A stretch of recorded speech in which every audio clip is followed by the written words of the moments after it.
Hello and welcome to Brocky Mountain Movies. I'm your host, Rocky Mountain Brock, and today we talk about The Hitman's Wife's Bodyguard. And I gotta say, you gotta try to not care this much. You can't just go in and not care. No, you have to physically put effort into how much they don't care about this film. It is just a buffet of not caring, an exploitation of not caring, if you will. So, what's the story proper? Well, for one, you don't really need to see the first film to really get the second. It helps a little, but for the most part, you can just take it for how it is, because this film cares very little about story. In fact, an accurate summation of this film is that any scene that doesn't have Ryan Reynolds, Selma Hayek, or Samuel Jackson in it is basically not worth watching. And sad to say that there are a few big chunks of the movie where they're just not in the movie. They try to give you something regarding stakes or other characters or what they're actually doing or trying to accomplish, but it's all in one ear out the other, and very clearly the movie does not care about anything save either telling jokes or setting up action scenes with its three main stars. But I digress. Ryan Reynolds is a bodyguard trying to get his AAA license back. Samuel Jackson and Selma Hayek are deranged killers who were kidnapped by other criminals, and he has to get them back, only for a bunch of other people to keep tracking them or something, or something involving Interpol roping them into something. Again, this film cares very little about actual story, and is just mainly an excuse for just the characters to tell jokes.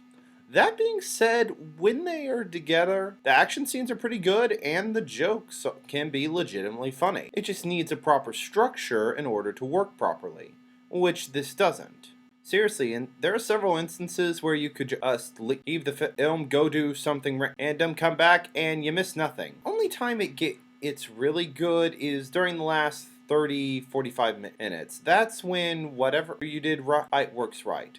And I will have to say that at this time around, Samuel Jackson, Ryan Reynolds, and Selma Hayek all have good chemistry.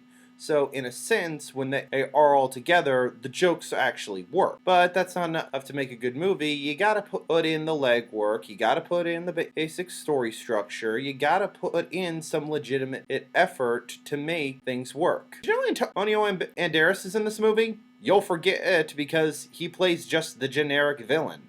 There is nothing about his performance that's different, memorable, or unique in any possible way. I could say the same for Morgan Freeman, but going around to what the best part of the movie is, that would have to be either the last half hour and the one joke with Morgan Freeman. However, there is only the one joke with him, and while it is the best joke and completely funny, that's his only role. Otherwise, you could just cut him out of the movie entirely. If I had to say the worst, it was kind of the inverse of the first movie, where the best part of the film is telling how the hitman became a hitman. The worst part about this is why the bodyguard became a bodyguard. The other part I don't really like is that they keep trying to kill Ryan Reynolds' character.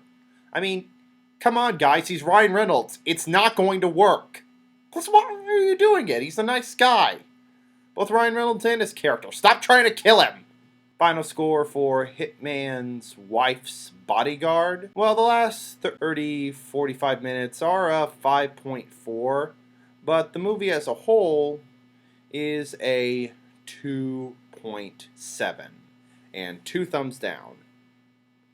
I'm Rocky Mountain Brock, and God bless.